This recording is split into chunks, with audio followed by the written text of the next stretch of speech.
저희가 지금 그날에라는 시리즈를 계속 보고 있는데요. 지난주에는 이제 마태복음 13장 보면서 지금 있는 하나님 나라 그리고 앞으로 이루어질 하나님 나라, 이 두 가지가 있다고 했어요. 이미 온 그리고 아직 오지 않은, 완성되지 않은 하나님의 나라죠. 지금 이미 온 하나님의 나라를 살아가는 것이 바로 우리 그리스도인이 천국을 살아가는 것이죠.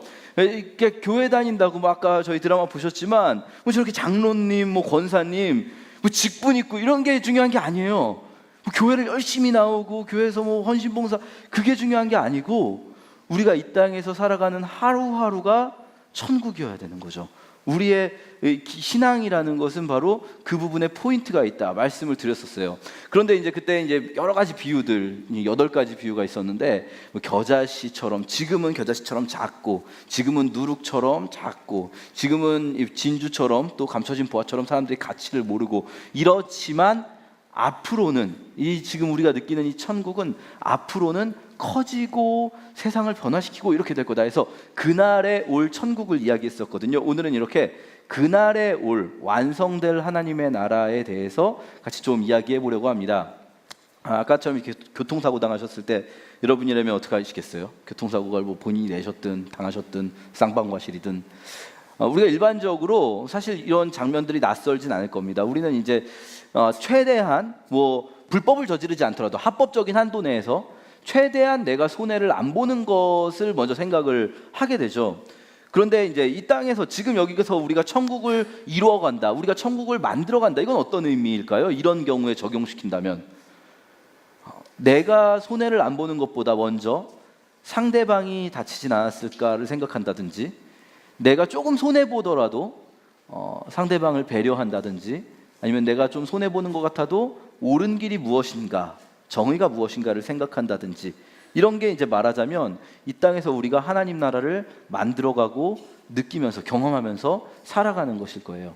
근데 이 땅에서 하나님 나라를 살아가는 데에는요, 크게 한 2가지 정도 동기가 있는 것 같습니다. 우리가 왜 그렇게 손해보면서까지, 뭐 때로는 어떤 고난을 감수하면서까지 그 일을 선택해야 되는가, 한 2가지 정도 동기가 있을 수 있는데, 지난주에 한 가지를 이야기했었어요. 뭐냐면 그 가치를 느끼는 사람들은 하게 된다는 거예요. 말하자면 내가 지금 좀 손해를, 실제로 객관적으로 보기엔 손해를 보더라도 하나님 나라를 살아가는 그 뭐랄까요, 하나님의 사랑, 하나님이 함께 하심, 동행하심, 이런 것들을 맛보고 경험할 때, 그 느낌을 받을 때 쉽게 말하면, 그러면 우리는 이 땅에서 조금의 손해, 뭐 좀 더 많은 손해, 혹은 때로는 더 심각한 고난까지도 감수할 수 있게 된다는 거죠. 그런데 또 한 가지 동기가 있을 수 있어요. 그건 뭐냐면, 우리가 아까 이야기했지만 이 겨자씨가 지금 작지만 그 겨자씨를 천국이라고 부를 수 있는 이유는 뭐냐면, 이걸 선택할 수 있는 이유는 뭐냐면, 이게 나중에 반드시 커질 것이라는 걸 알기 때문이에요. 누룩이 지금 작지만 여기에 승부 걸 수 있는 이유는 뭐냐면, 이게 반드시 온 덩이를, 온 세상을 변화시킬 걸 알기 때문인 거죠. 우리는 지금 이 땅에서 내가 조금 손해볼 것 같아도 그걸 할 수 있어요. 어떤 게 있으면 되냐면, 그날에 반드시 우리 주님이 다시 오실 것이고, 우리 주님 다시 오실 그때 반드시 이 모든 것들 하나님 앞에서 드러나게 될 거다.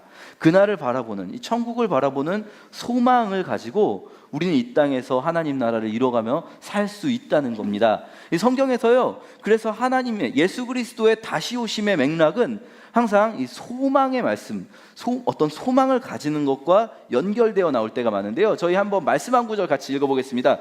PPT에 나올 텐데요. 디도서 2장 13절입니다. 같이 읽겠습니다. 시작. 우리의 크신 하나님과 구주 예수 그리스도가 오실 그날까지 충성스럽게 살아갈 때 우리의 큰 소망 되신 예수님께서 영광 가운데 나타나실 것입니다.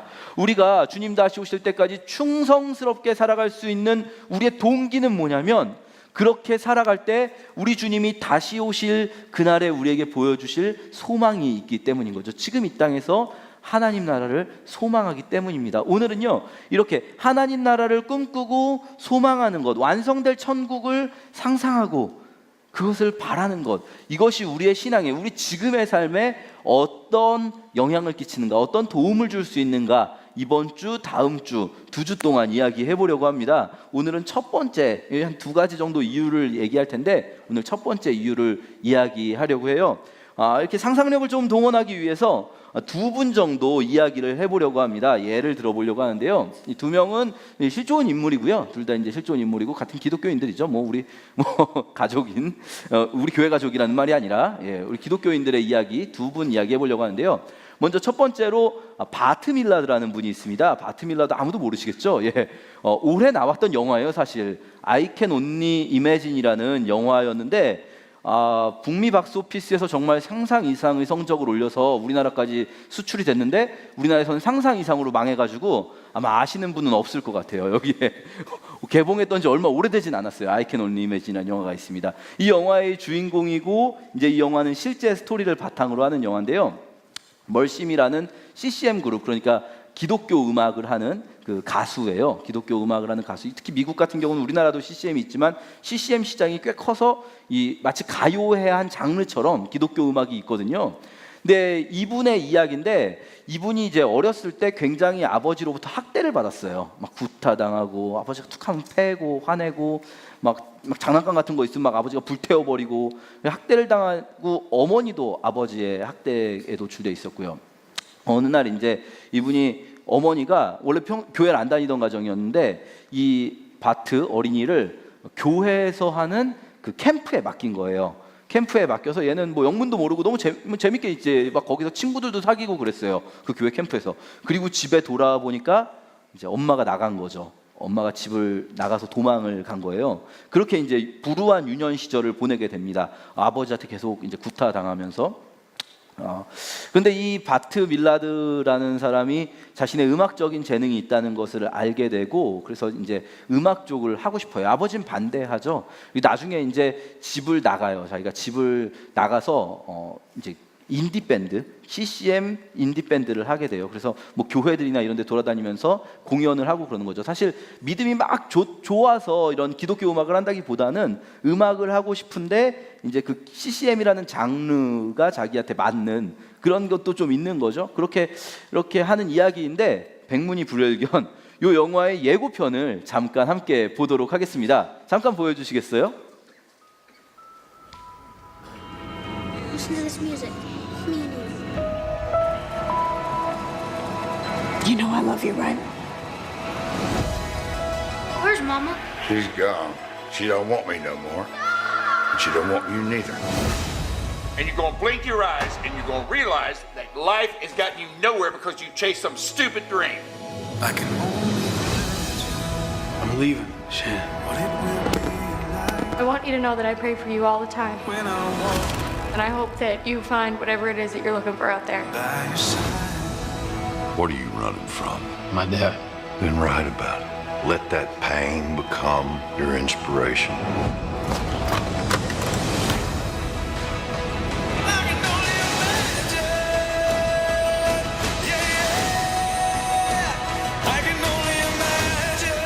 My dad was a monster, and I saw God transform him. I didn't think that God could do that.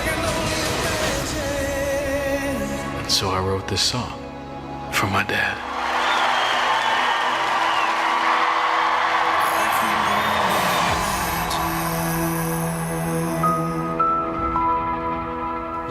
이런 영화입니다. 이런 영화가 있는지 아무도 모르셨죠? 북미 박스오피스를 놀라게 한 흥행 성적과 한국의 수입사를 놀라게 한 흥행 성적이 있었던 영화입니다. 처참한 흥행 성적을 냈지만 나름 재밌는 영화였어요. 사실 이 수입사에서는 이게 종교 영화 느낌을 안 나게 하려고 자막도 일부러 좀 이렇게 막 느끼신 분이 있을지 모르겠는데 이렇게 이 영어 말에는 있는데 이렇게 하나님이라는 단어들을 좀 뺐어요, 자막에서. 어쨌든 그런 건 있지만 이제 이 바트 밀라드가 멀심이라는 CCM 그룹을 조직해서 전국을 순회하면서 인디 밴드 공연을 하게 됩니다. 그러면 나름대로 이제 그 인디 밴드 치고는 잘 나가는 거죠. 그러다가 메이저 기획사 사람들하고 이제 접촉을 하게 돼요. 이 친구는 너무 이제 자기 앨범을 만들고 싶은 거예요. 그래서 메이저 기획사 사람들하고 이제 미팅을 하고 음악을 들려주는데 이 사람들 반응이 좋지가 않은 거예요. 이제 그 전에 여자친구하고 헤어질 때도 그런 얘기가 나오는데 이 사람에 대해서 여자친구가 그러거든요. 왜 너는 네 얘기는 하지 않냐? 이 자기가 어렸을 때 뭐 학대받았고 자기 가정이 이런 얘기를 여자친구한테도 하질 않는 거예요. 다 숨기는 거죠. 이제 그 이야기들을. 그렇게 하고 이제 여자친구하고도 헤어졌는데 그 기획사 사람들도 비슷한 이야기를 하는 거예요. 네 음악에서는 너의 어떤 진심이 느껴지지 않는다. 너의 진정성이 없다. 네가 작곡한 곡들도 그냥 뭐 이렇게 뻔한 가사들, 뻔한 그런 거다. 그러면서 앨범으로 만들 수는 없다. 그래서 뭐 성공하기 어려울 거다. 그래가지고 이제 바트가 잠시 포기하고 집으로 돌아와요. 자기 이야기를 하고 직면하라고. 아까 잠깐 나왔는데 그 메이저 제작사 중에 한 명인 그 사람이 네 아버지 때문에 그렇게 힘들었다면 그 아버지를 만나야 된다. 그래가지고 이제 집에 돌아오죠. 집에도 오랜만에 돌아왔는데 이제 아버지는 늙어 있는데 아버지가 너무 변해 있는 거예요. 아버지가 막 심지어 이 바트 밀라드라는 사람은 자기가 기독교 음악을 하지만 밥 먹을 때 기도도 안 하고 먹는데 아버지가 갑자기 기도하자 그러더니 막 떠듬떠듬하면서 막 기도를 하고 밥을 먹고 막 아버지가 막 어떻게든 아들하고 좀 잘해 보려고. 근데 그럴수록 이 아들은 더 막 화가 나는 거예요. 너무 분노하게 되는 거예요. 지금 이제 와서 이런다고 뭐가 달라질 줄 아냐. 나는 어렸을 때 당신한테 맞은 기억밖에 없다. 난 너무 아파서 울었다. 매일매일 울었다. 막 이런 이야기를 하는 거죠. 근데 이제 어떤 일이 사실이 있었던 거냐면 이 아버지는 이제 암에 걸렸던 거예요. 아버지가 암에 걸렸고 그리고 아들이 나갔는데 사실 아들을 뭐 사랑하는 마음이 없었겠습니까? 근데 아들의 목소리가 듣고 싶어서 이 아버지는 아들이 이제 가수를 하고 있는 걸 알았기 때문에 기독교 라디오 방송에서 아들 음악이 나올 때마다 그걸 들으려고 계속 이제 그 라디오 방송을 틀어놓고 있었던 거죠. 그러다가 설교도 듣게 되고 그러면서 아들이 하는 것을 이해해보고 싶어서 이제 자기는 막 읽어도 이해도 안 되는 성경책을 혼자 읽고 교회를 안 가니까 누구한테 물어볼 사람이 없지만 혼자서 어떻게든 이 성경을 읽으면서 복음을 접하고 아들한테 막 그런 이야기도 해요. 하나님이 모든 사람을 용서한다고 나오는데 나는 안 되는 거니? 나는 용서할 수 없는 거니? 막 그런 아들 막 더 화내면서 하나님은 용서도 난 안 돼요. 막 이러면서 싸우는데 이제 아들이 나중에 알게 돼요. 아버지가 이제 암에 걸렸고 죽을 날이 얼마 남지 않았다는 걸 아들이 알게 돼요. 이 바트 밀라드가. 그러면서 이 바트도 마음을 조금씩 열게 되죠. 아버지에 대해서. 그리고 아버지와 함께 아버지의 마지막 남은 인생을 아버지는 이제 마치 소원 같았던 거죠. 같이 교회에 가고 그리고 같이 이제 기도도 하고 여행도 하고 그러면서 이제 그 마지막 시간들을 보내게 돼요. 아버지가 그런 이야기를 했어요. 네가 천국에 간다면 나도 그곳에서 너와 함께 있고 싶다. 그러면서 이 아버지가 죽고 아버지가 결국에 돌아가신 다음에 그 아버지를 생각하면서 아버지와 함께 있을 그날을 생각하면서 이제 지은 노래가 I Can Only Imagine이라는 곡인데 우리는 잘 모르는 노래인 것 같지만 사실 이 노래는 라디오라는 게 발명된 이후로 라디오에서 가장 많이 방송된 기독교 음악이고요. 전 세계에서 가장 많이 팔린 기독교 음악입니다. 한번 들어봐야겠죠. 제가 특별히 김교범 형제님께 부탁드렸습니다. 우리 I Can Only Imagine 잠깐 한번 들어보도록 하겠습니다.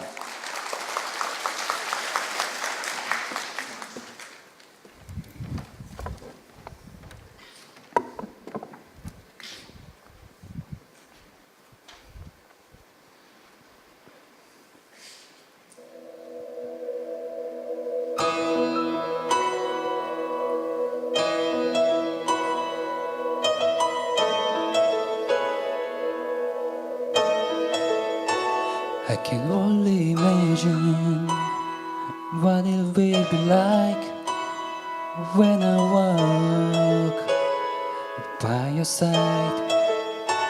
I can only imagine what my eyes will see when your face is before me. I can only imagine.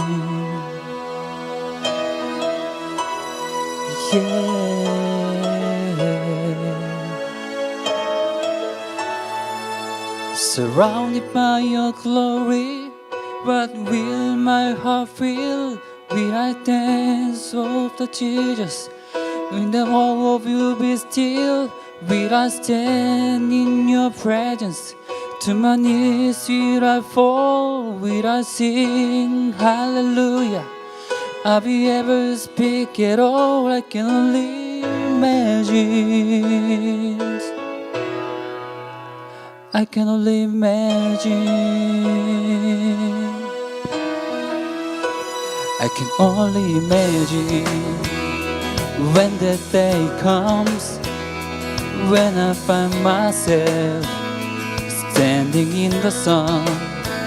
I can only imagine when all I would do is forever, forever worship you. I can only imagine. I can only imagine. Surrounded by your glory, what will my heart feel? Will I dance for you, Jesus? Or in all of you be still? Will I stand in your presence? To my knees will I fall? Will I sing hallelujah? Will I ever speak at all? I can only imagine. I can only imagine. Surrounded by your glory, what will my heart feel? Will I dance for you, Jesus? Or in all of you be still? Will I stand in your presence? To my knees will I fall? Will I sing hallelujah? I will able to speak it. I can only imagine. Hey, yeah. I can only imagine. I can only imagine. No, I can only imagine. I can only imagine. Oh, I can only imagine.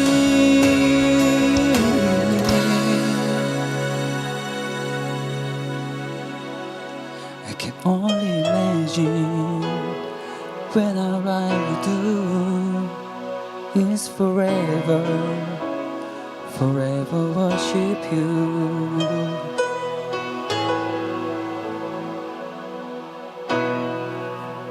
I can only imagine.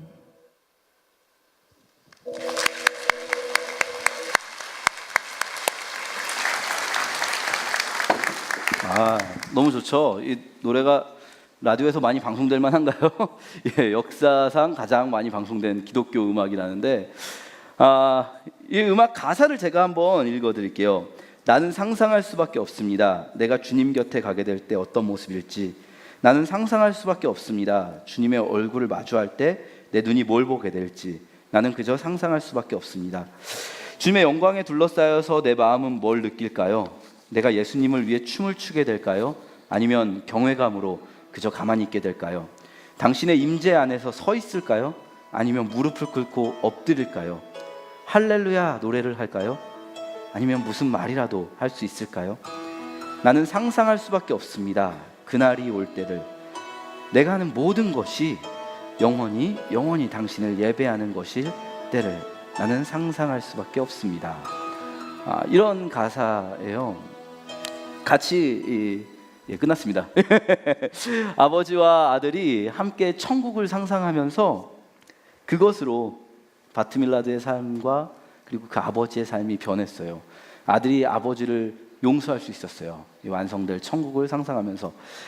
사실 이 천국에 대한 상상이 제일 먼저, 천국에 대한 생각이 우리에게 다가올 때 제일 먼저 나타나는 일은 죽음과 맞닿아 있습니다. 우리는 죽음에 대한 자세가 바뀌게 되는 거죠. 이 아버지가 죽음을 앞두고 마지막 자기 삶을 그 의미를 찾아갈 수 있었던 것처럼 그렇습니다. 이 천국에 대한 소망이 우리에게 어떤 도움을 주는가, 물론 다른 것들도 있습니다. 우리 다음 주에 또 이야기할 텐데요. 먼저 오늘 이야기할 것은 이것입니다. 천국에 대한 소망은 우리로 하여금 죽음에 대한 자세를 달라지게 합니다. 사실 성경에서도 이런 문맥에서 천국에 대한 소망이 이야기됩니다. 죽음을 두려워하지 말고 죽음을 걱정하지 않을 것을. 우리가 오늘 데살로니가 교회라는 교회를 좀 살펴보려고 해요. 그리스에 있는 도시입니다. 데살로니가. 사도 바울이 그곳에 교회를 세웠을 때 있었던 일인데요. 같이 한번 사도행전 17장 1절과 5절 두 절만 함께 읽어보도록 할게요. 같이 읽겠습니다. 시작.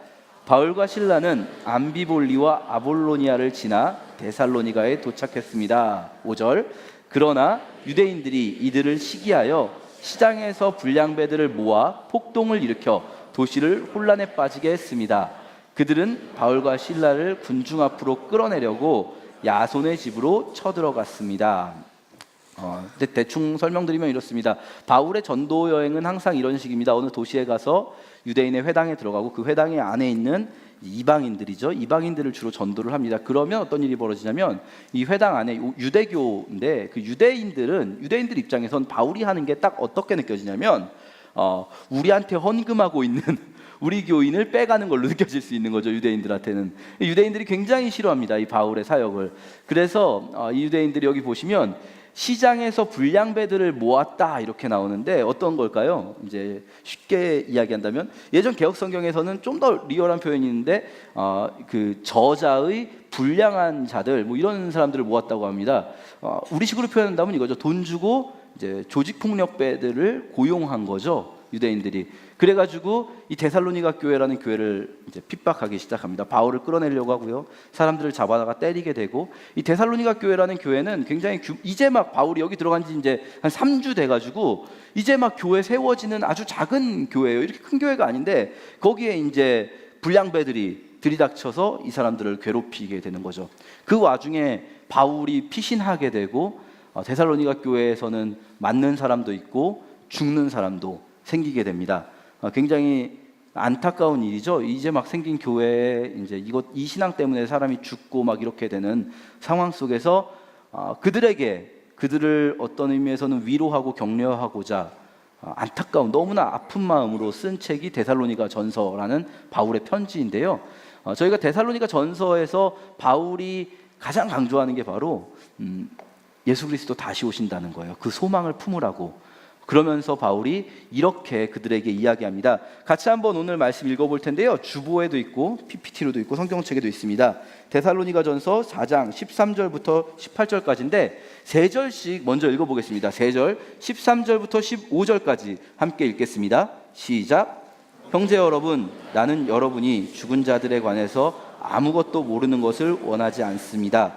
그것은 여러분이 아무 소망이 없는 사람들처럼 슬퍼하게 되는 것을 바라지 않기 때문입니다. 우리는 주님께서 죽으셨다가 다시 살아나신 것을 믿고 있습니다. 그러므로 하나님께서는 예수님을 믿다가 죽은 자들도 예수님과 함께 분명히 살리실 것입니다.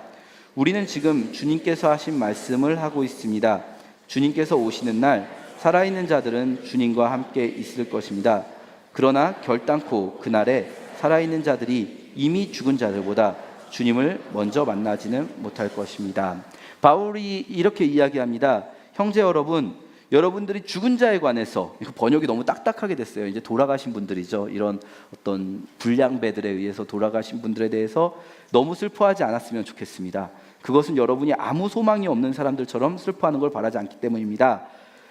우리가, 여러분 믿으십니까? 우리 주님은 십자가 위에서 죽으셨다가 부활하셨습니다. 믿으십니까? 그걸 믿는다면, 그러면 예수님을 믿다가 죽은 사람들도 예수님과 함께 분명히 다시 살리실 것입니다 라고 말하고 있는 거죠. 사실 성경에서는 우리는 이제 보통 지금 죽으면 지금 천국 간다 이런 개념을 이제 쉽게 이해하고 있지만 성경이 말하고 있는 건 뭐냐면 예수님이 다시 오신다는 거예요. 언젠간, 어느 순간인가, 아주 바보 같은 얘기처럼 들리실 수도 있겠지만 어느 순간인가 하늘이 열리고 예수께서 다시 오실 때 그때 죽었던 자들이 부활한다는 겁니다. 다시 살아나게 된다는 거예요.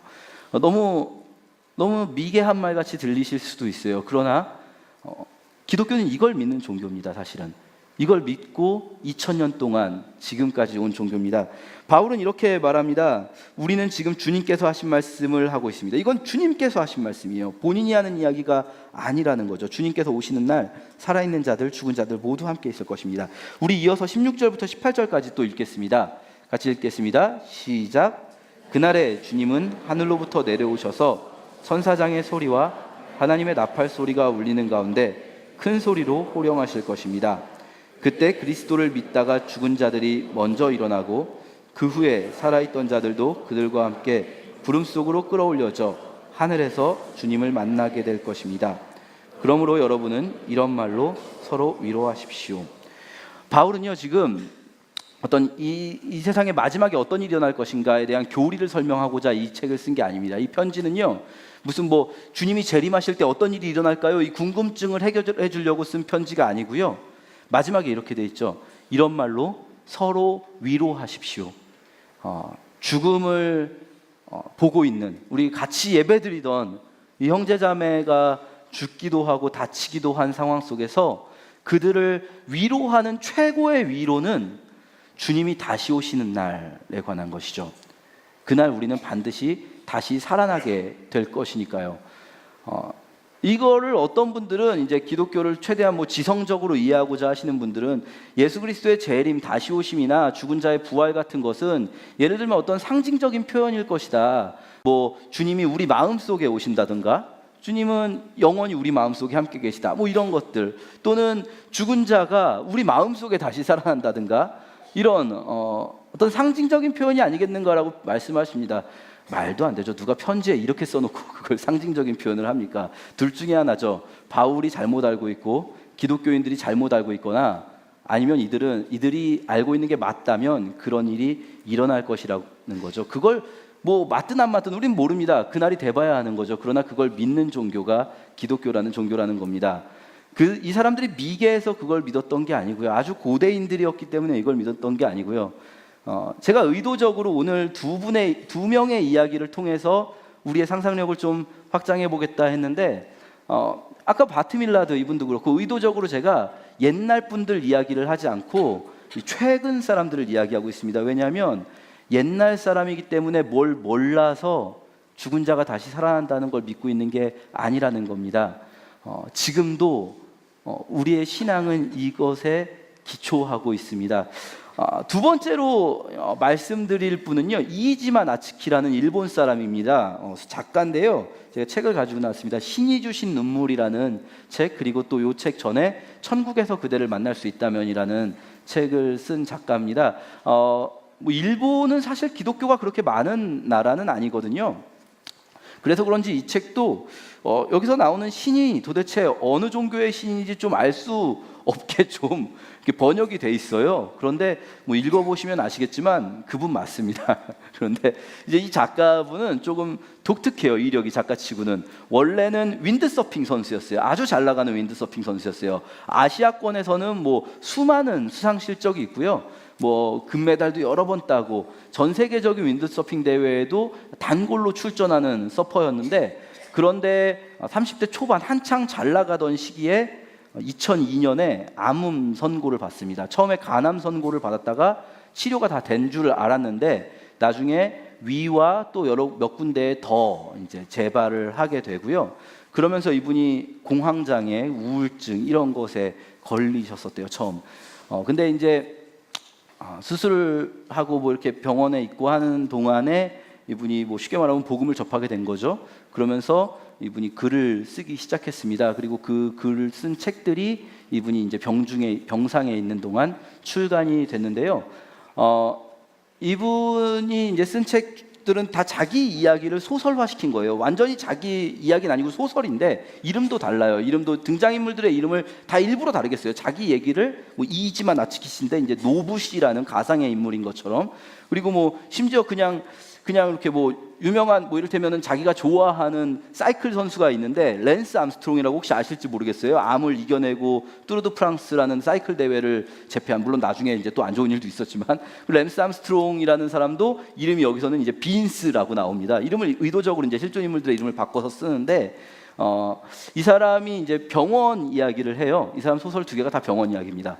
병원 이제 안병동에 있고 자기 친구인 같이 요트를 타던 니시지마라는 사람이 의사이고, 그리고 등장인물 중에는 상담센터가 있는데요. 헤븐이라는 그 상담센터에 있는, 같이 이렇게 자주 상담센터에 오는 초등학생 아이도 등장해요. 아이짱인데 이름이 초등학생 이 아이짱을 통해서 이 사람이 복음을 접하게 되는 거죠. 처음에는 무슨 말도 안 되는 소리냐 싶고 아이에게 그냥 어린 애가 하는 소리지라고 생각을 했는데 조금씩 이 사람의 삶이 무너지면서 그 삶이 무너짐과 함께 새로운 빛이 이 사람에게 찾아오는 이야기인데요. 제가 몇몇 부분만 읽어보도록 하겠습니다. 이 책에 이런 내용이 나옵니다. 이 노부 씨의 이야기예요. 있잖아 니놈이야, 아이짱이 그러더라고. 사람은 병 때문에 죽는 게 아니라고. 하나님이 이제 여기로 오거라 하고 손짓했을 때 가는 거라고. 천국에 가서 지금보다 더 좋은 생활을 할 수 있다고. 거기는 눈물도 없고 평안함만 가득 차 있는 아주 멋진 것이라고. 더구나 다들 천국에서 다시 만날 수 있대나?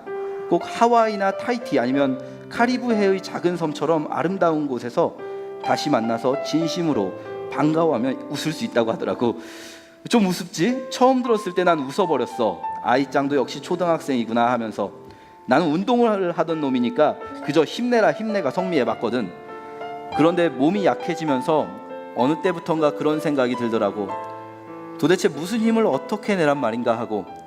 아니 그럼 내가 열심히 힘을 내지 않고 인생을 적당히 살아서 암에 걸렸을까?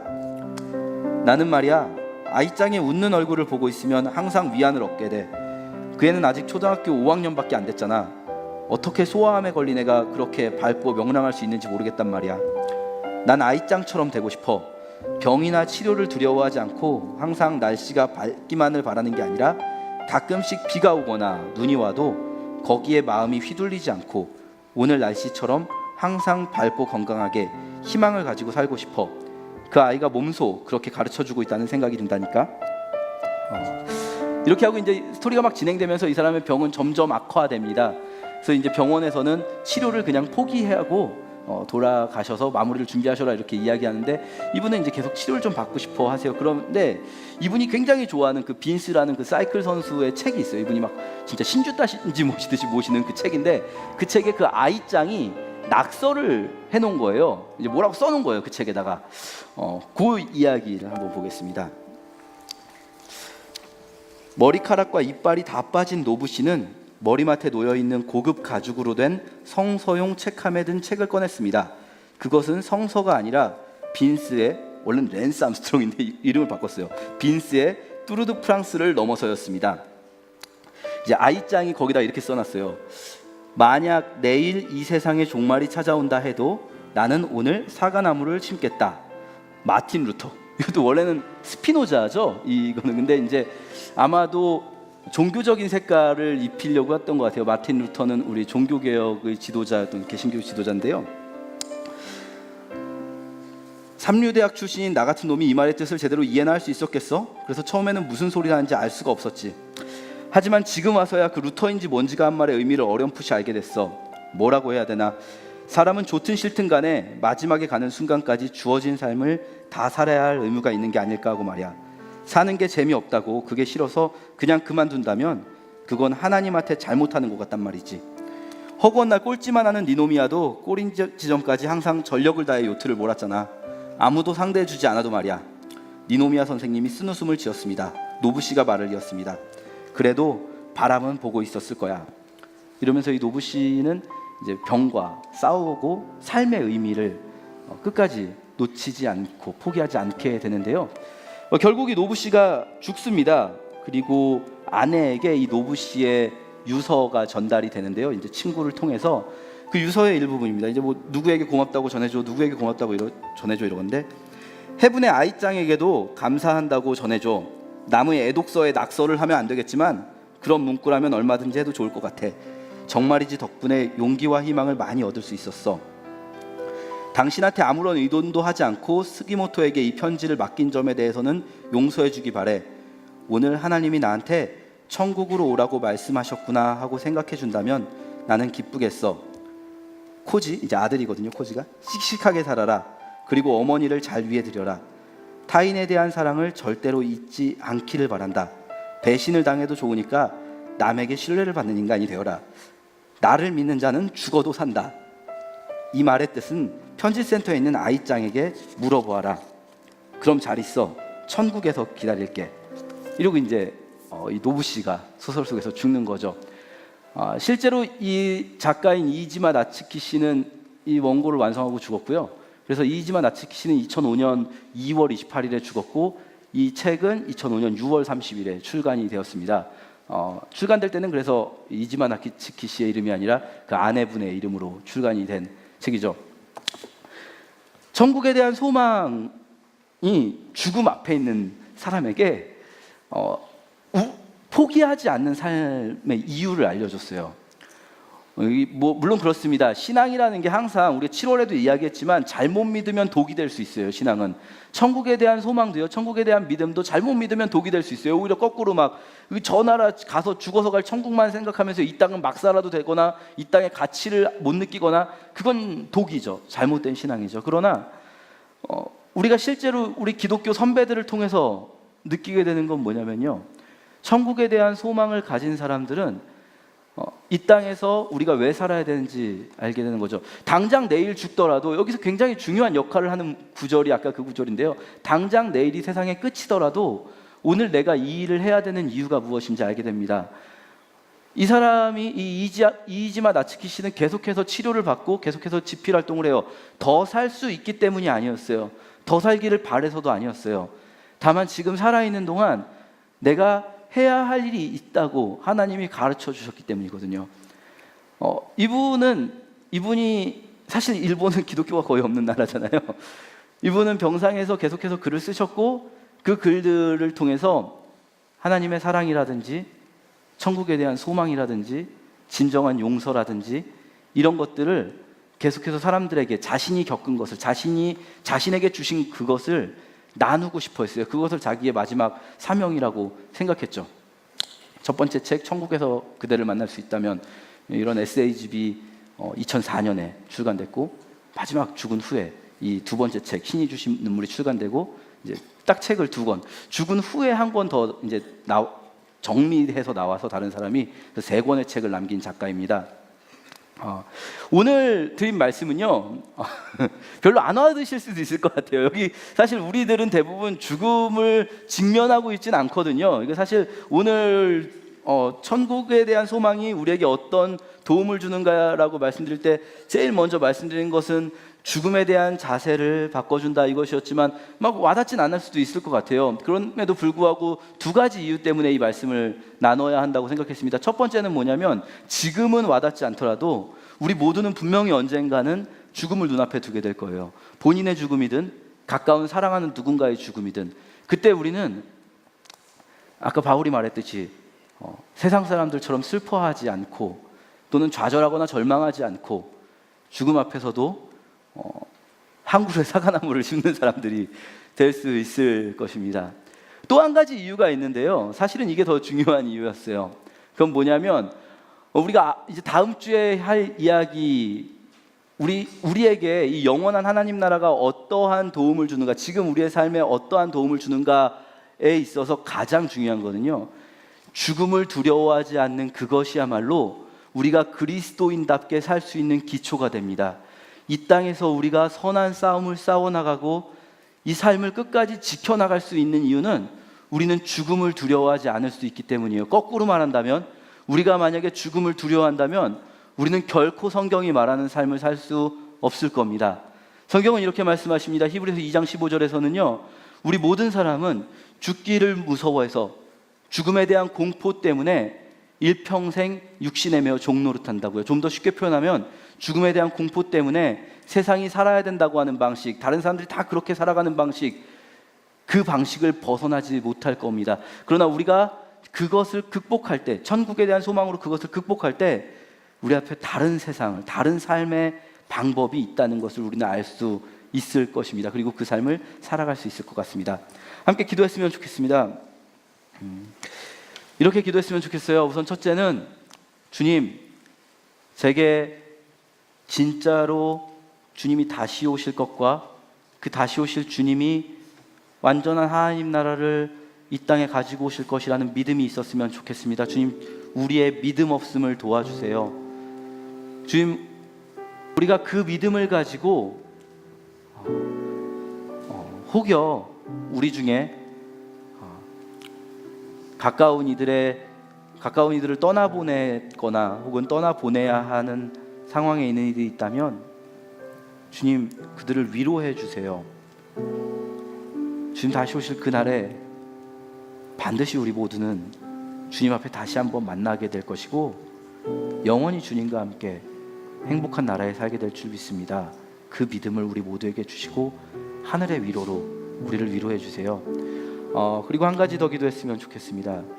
주님, 우리가 이 믿음을 가지고 그냥 나의 마음의 평안을 얻는 것이 아니라 이 믿음으로 세상에서 담대히 선한 싸움을 싸우는 자들이 될 수 있게 해주세요. 그렇게 함께 기도하겠습니다.